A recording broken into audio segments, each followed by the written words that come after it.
Welcome to the newest edition of Chatting with Chumbler on Denton Community Television. I'm Neil Chumbler, Dean of the College of Health and Public Service, or as we call it, HPS, at the University of North Texas.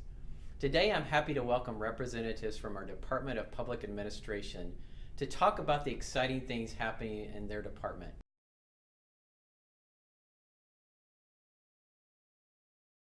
First off, we have Dr. Brian Collins, Chair of the Department, joining us to tell us more about the great things happening in public administration. Welcome, Dr. Collins. Thank you. So I hear you have some exciting news in regards to rankings that came out recently that we're all really proud of. Talk to me about that. Well, the U.S. News and World Report has ranked our MPA program number 5 in local government management and number 5 in emergency management. So we're super excited about that. And that's the result of a lot of hard work from our excellent faculty, from our excellent students, and from our outstanding alumni. That is such great news, Brian. Can you tell me more about our Masters in Public Administration program? Our MPA program trains students to do the public's business in governmental and in nonprofit organizations. So we have concentrations, for example, in local government management, nonprofit management, emergency management, public finance, and a new concentration in data analytics. These students go on to be city managers, to work in nonprofit organizations as executives and as fundraisers, and even in the private sector or in state governments and even the federal government. When was the UNT's MPA program established? The program was established in 1961, and we have about 1,400 alumni right now. Our current student enrollment is about 162 students. About half of those students are traditional students who have just completed their bachelor's degree, and the other half are students who are mid-career and are seeking credentials so that they can improve their career path. And there's also a PhD program in public administration. Talk about that. We have a PhD program in public management and public administration. We have about 35 students in that program. It's a 4-year program, and we have specializations in local government management, nonprofit management, and public finance. Our students are trained to be scholars and teachers in the university context, and we have students who are placed in state schools such as the University of Mississippi, University of Idaho, Utah, and many others, up to and including the World Bank. Tell me a little bit more about the internationally renowned faculty in your department. Well, our faculty are strong both as scholars and as teachers. They all care deeply about their students, and that's one of the reasons we have such good relations with our alumni and such long-lasting networks. But we have faculty, for example, Simon Andrew, who is an internationally known scholar in network analysis. And that's a study which looks at how organizations have to work together to solve very complex situations and problems, such as emergency response, or even the provision of local goods and services. We have Dr. Bob Bland, who has just published the 4th edition of his well-known textbook in local government budgeting. Dr. Lisa Dickey has just published her 4th edition of a textbook in nonprofit management, and she's currently studying how nonprofits collaborate with other organizations to deliver elder care. So those are just 3 examples of many of our excellent faculty. Well, tell us about our alumni. What types of careers do they end up having? We have about a 70% placement of our alumni in local government, and the rest are in nonprofit and other governmental positions, as well as the private sector. We have people who work in positions that range from legislative liaisons to nonprofit CEOs. We could do the Dallas North Tollway tour. We could start at Dallas and see that the city manager of Dallas is T.C. Broadnax, who is an alumni of our program. Wow. Just go right up the tollway. You could stop at Plano. Mark Israelson is the new city manager there. He's an alumni of our program. And then just go next door to Frisco, and you can meet Ron Patterson, who's the president of the Frisco Economic Development Corporation. So our alumni, especially locally, have a tremendous positive impact upon the community and upon the lives of everyone who lives and work here. Is there anything else you'd like to add about your department? Our department has excellent students who have big hearts and who are ready to change the world in a very positive way, and they have the skills to do so. They have the skills to work with the public. They have the skills to do the technical analysis, and they have the skills to bring all that together in a manner that will actually be profitable and useful for our communities. Thank you so much for joining me today, Brian. Thank you. Yes. Coming up, we'll learn about research happening in the department that will have far-reaching effects on homelessness and criminal recidivism. Plus, we'll hear about the new undergraduate programs in public administration that will prepare students for careers that will make a difference. And we'll meet an alumna who took her passion for public administration from the walls of UNT out into the Denton community.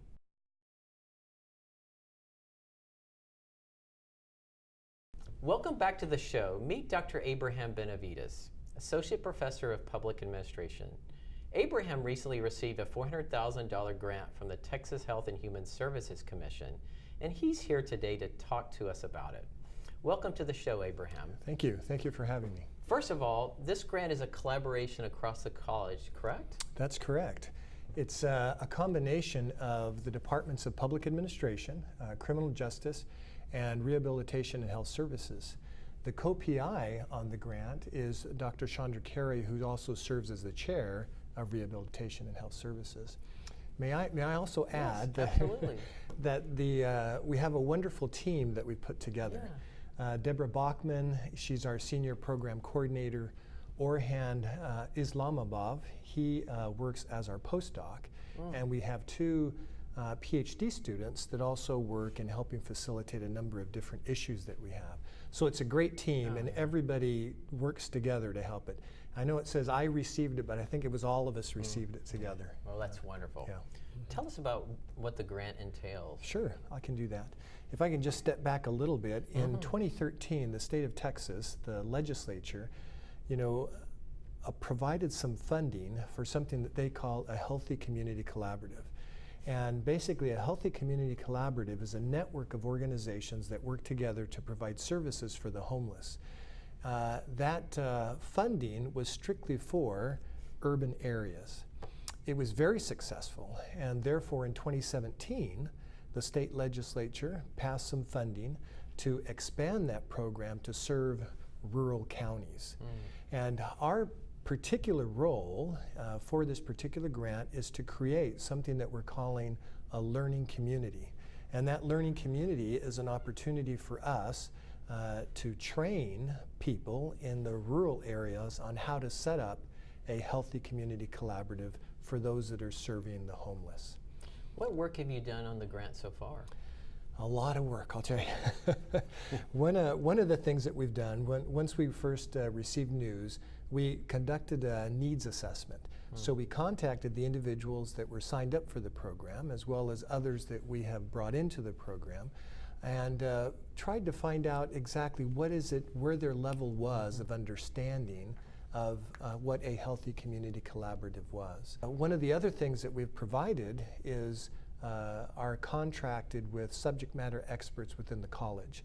And these subject matter experts are helping us create modules or training opportunities in recidivism through criminal justice, in health and rehabilitation services. We're providing workshops that are going to touch employment, mental health, and also substance use. In public administration, we're looking at, in general, homelessness and also sustainability. Once we've got a healthy community collaborative going, how do we keep it going? Right. How many counties will you be working with in this project? Yeah, initially when this program started, the state gave us 6 counties with their associated partners that they were going to work with. We have now increased that number to about 25, and we're hoping to be able to increase it more.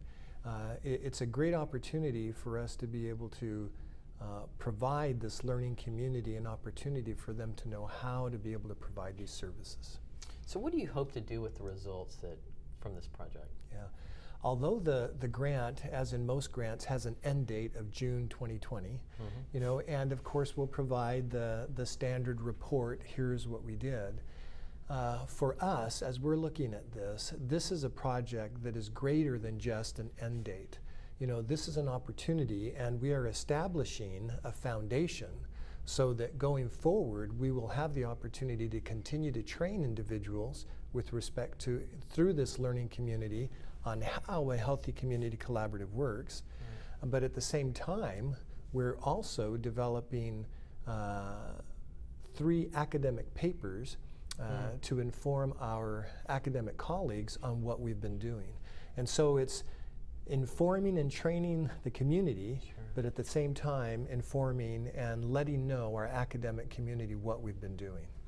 Is there anything else you'd like to add about the project? I think I would. There's one thing I'd want to say. Right now in the news, we hear a lot about the homelessness issues in Los Angeles or San Francisco or Seattle or the East Coast. Texas has chosen a particular model on how it wants to address it. It's a holistic model in the sense that it's looking at a number of issues that a homeless individual might encounter, but at the same time it's individualistic in that services that it provides go directly to that individual.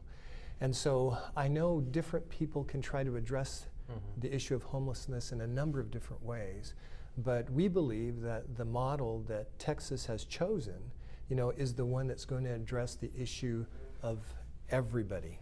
It's going to address all of the issues that they have. Just one example, we are looking at a housing first model. Therefore, when an individual comes in for services, regardless of the other needs that they might need, we provide housing for them first. Once that housing is taken care of, then we could say, okay, they have their housing. Now, do they need substance use issues? Or do they need employment issues? Or do they need recidivism issues? And so all those come in secondary after they have their housing. And so using this model, we believe, is a better way to address the homelessness problem. Thank you for your time, Abraham. You bet. Thank you. It sounds like you and your team are doing great things with this project. Yeah, we're excited. Thank you. Okay. All right. Coming up, we'll learn more about the new undergraduate programs in public administration, and we'll hear from the student who was planning to pursue a career as an architect but is now part of HPS. Find out what made him change his mind and choose our new degree in urban policy and planning.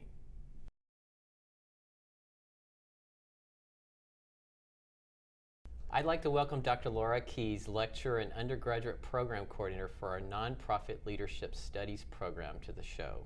Thank you for joining me, Laura. Laura is here to talk about our new undergraduate programs in public administration. First off, Laura, tell us about the newest degree program, the Bachelor of Arts in Urban Policy and Planning. Thank you so much. I'm so happy to be here. So the Bachelor's of Arts of Urban Policy and Planning is our new degree that we launched this fall. And it's a very exciting opportunity for students in many different interest areas, including public policy, geography, environmental science, to use their creativity, their analytical thinking to help create communities. And I mean that in the sense of designing spaces, creating parks and open spaces, giving input and design ideas to infrastructure and mobility in our communities. So very many different facets of community function and design. Texas is a great place for us to launch this new degree because of the rapid growth that we experience in this state. It gives a chance to have a population of professionals that will give input into the identity and sustainability of our places. And it's also been ranked on Bright Outlook, a website by the Bureau of Labor and Statistics, that this is one of the fastest growing careers. What types of classes are offered as part of this degree program? Well, we are providing students with the fundamental skill set to design communities. And so our course outline includes classes in demography, in urban and regional planning, so introducing them to the history of cities, to the theories of planning, as well as land use and transportation planning, methods of urban planning, and then also students are going to be able to participate in an urban studio, which will likely give them the opportunity to work directly on a problem with a city or a community. So what are some of the careers that someone with this degree can pursue? There are really a broad range of opportunities for someone to apply a degree in urban policy and planning, including working for cities in their planning departments, at their planning desks, working in zoning offices, or even in building code, as well as the federal and state government. Both have important responsibilities in environmental protection, in the construction of our highway and freeway system, but they could also work in the private sector. So there are consulting firms that technically are consultants to cities to help them complete their work, but also private developers that are building the communities in which we live. So there's a wide range of opportunities to pursue a career in urban planning. Oh, wonderful. Where can students find more information on this degree program? Well, certainly they can always contact me directly and through our office in the Department of Public Administration. They can reach us through our email at upp.unt.edu. We also have a Twitter feed at UNT Urban Planner, which we are encouraging all students to follow us for the latest details about events and course offerings and guest speakers.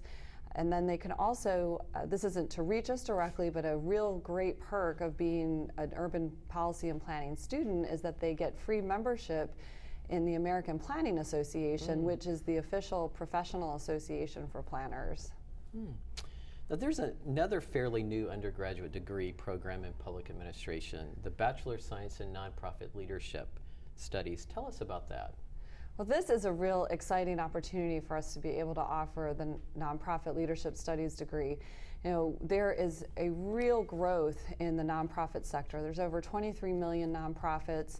In the state of Texas alone, there's over 98,000. The nonprofit sector is part of our three-sector society and accounts for 5% of the GDP.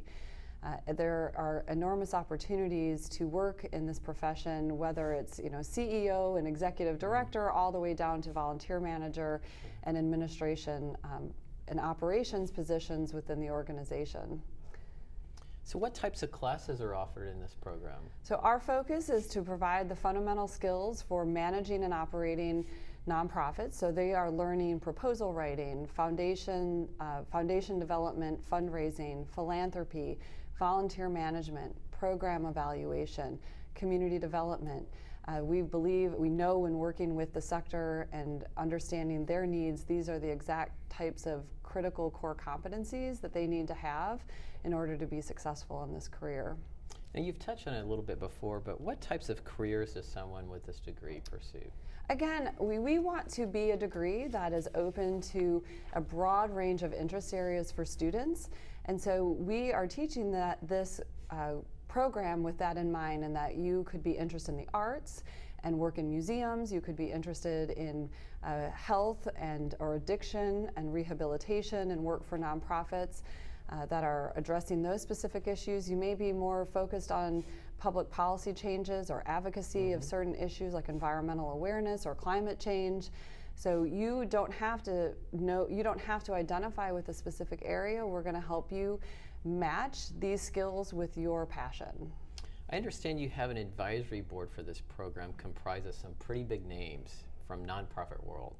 Tell me about that and how the board is involved with this degree program. We are so grateful to have the commitment of some amazing leaders from the nonprofit community on this advisory committee.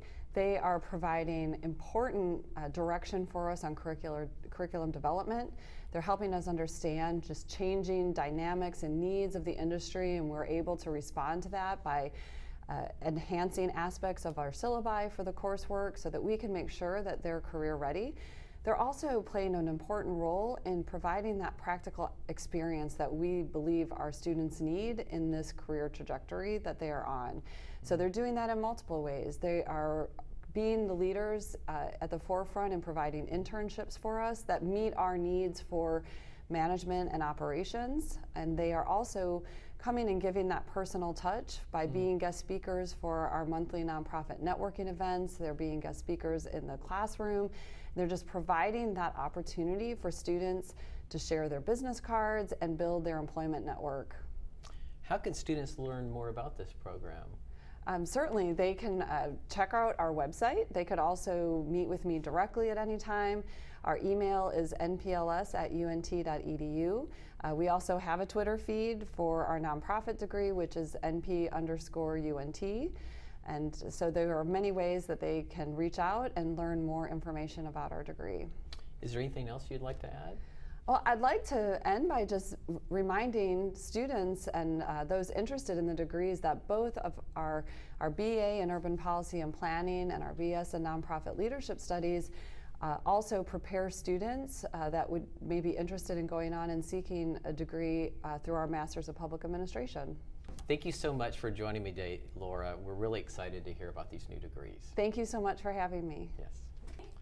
Coming up, we'll talk to a student who is considering a future as an architect about what made him change his mind and choose our new Urban Policy and Planning degree program.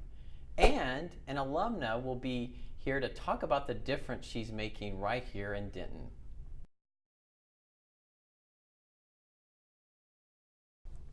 Welcome back to the show. HPS prides itself on student-centered learning that prepares our graduates with the skills needed to be career ready when they leave our college and join the workforce. I'd like to introduce you to Adier Aranda, a senior in our new Urban Policy and Planning program, to give you an idea of his experience. Thank you for joining us today. I understand you have an interesting story about how you ended up here at UNT. Tell me about your journey. Sure. So directly after high school, I attended a major four-year university and pursued architecture. I did 3 years of architecture. And the more I got involved with it, the sort of bigger picture it got for me. So it wasn't about designing spaces specifically within buildings, but designing spatial relationships with cities, or how do like perhaps a park interacts with like a downtown. What does it do? What does it bring? Like, is it habitable? So the same concepts of space and like occupying, I started to apply it in a bigger, broader sense. So eventually I just started taking like classes that I wanted, like history classes, environmental sustainability classes, stuff like that. And eventually it just kind of fizzled out. And then 6-7 years down the road, I was here on campus visiting, and I literally saw a sign, which was maybe a sign, about the new program, and I thought, wow, this is great. It makes sense because DFW is one of the fastest growing metropolitan areas in the country, and it makes sense to have an urban policy and planning degree offered here. And I just walked into the advisor's office. I was like, hey, I'm not even a student. I want to know more about this program. And a week later, I got accepted. I applied, I got accepted, and here I am. That's a fascinating story. What interests you most about the urban policy and planning? Just like the personal level of complex issues that urban areas and cities have, and the solutions on how to address whether the problems. How has your experience been so far in the program? It's been really great. The faculty is awesome. The concepts that I've been learning are really interesting. It's a lot of the same language of what I've learned before, and it's just a more in-depth application of those concepts. You touched upon it a little bit, but tell me a little bit more what you're learning in the classes, the concepts you were mentioning. Yeah, absolutely. So in one of my classes, it teaches about policy analysis just in general. So how to go about things, how to approach, if there needs to be approach. I mean, I've been learning also about like how cities have grown, things such like the Federal Highway Administration and how that impacted, the America in the mid-century, along with like,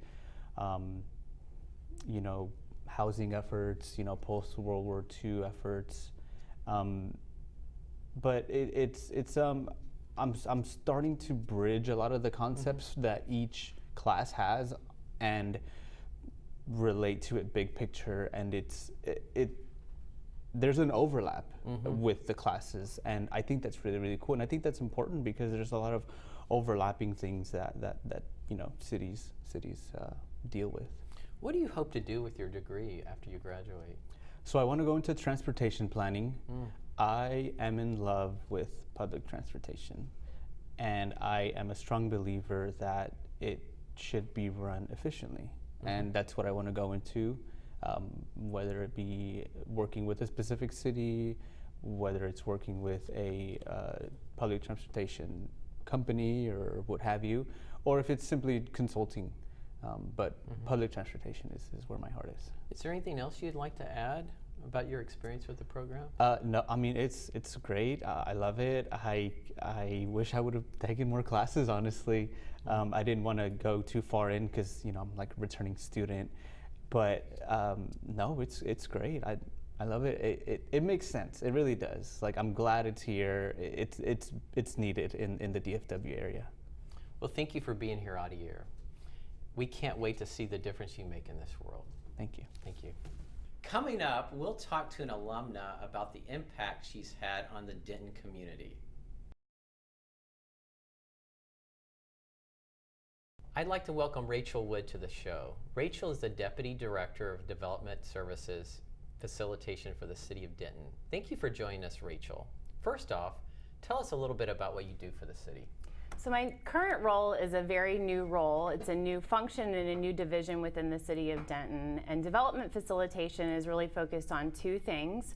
One, as a developer comes in with a potential project wanting to develop in the City of Denton, they have some customer service needs. So we have identified facilitators that serve as kind of a primary point of contact from I have an idea for a potential project all the way through to getting their certificate of occupancy and actually being able to use the facility that they've built.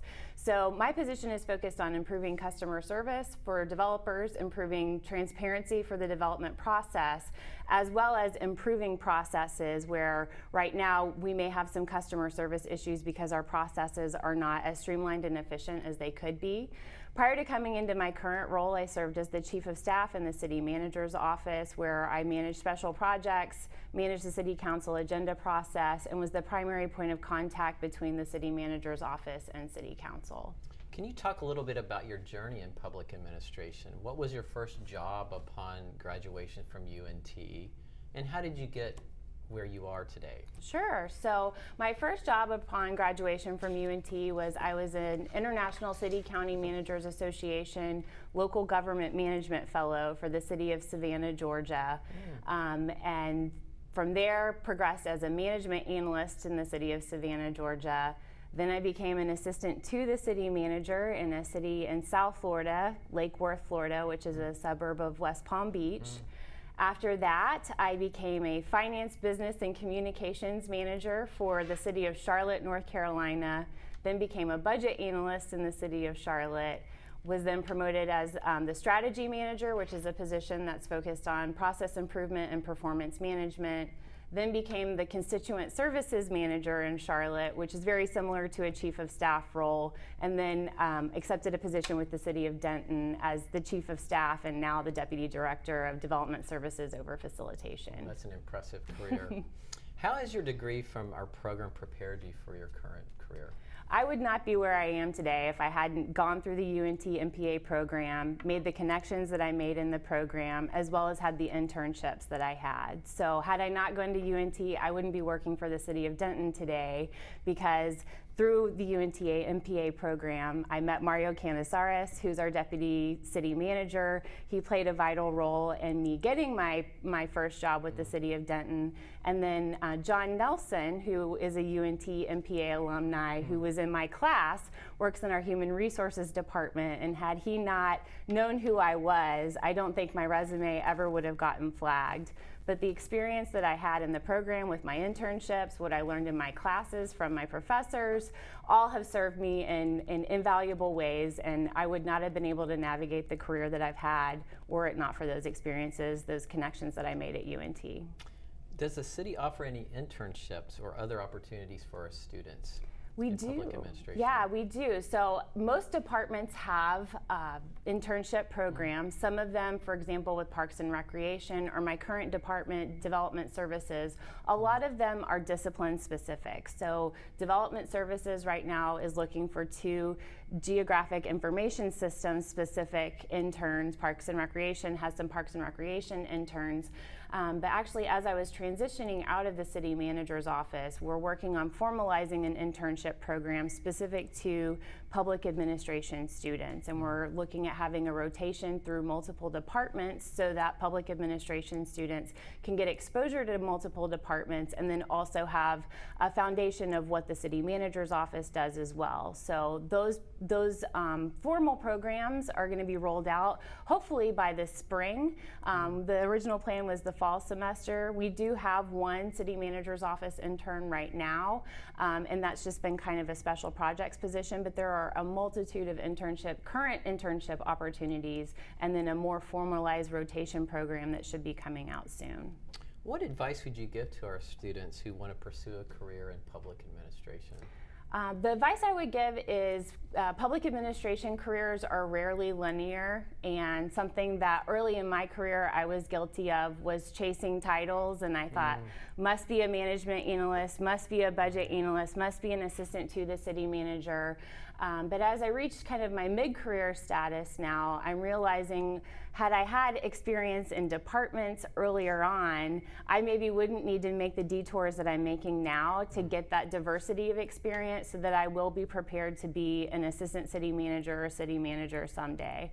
I also would say with that, success isn't being an assistant city manager or city manager. If you find out that you love planning and you want to be a planning director or you want to be a planner, as long as you're feeling fulfilled, you're serving the community in the best way you can, success isn't a title. Right. Is there anything else you'd like to add?